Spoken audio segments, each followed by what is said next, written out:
Елк Клонер е компјутерски вирус од 1982 година, кој што го напишал ученикот Ричард Скрента, кој тогаш имал 15 години.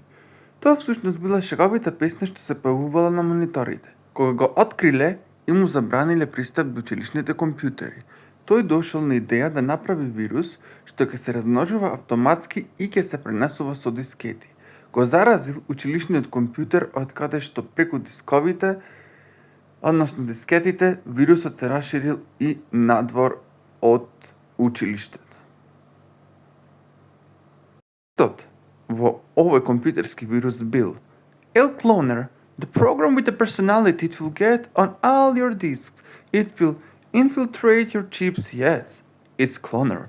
It will stick to you like a glue. It will be modify RAM to send it in the Cloner.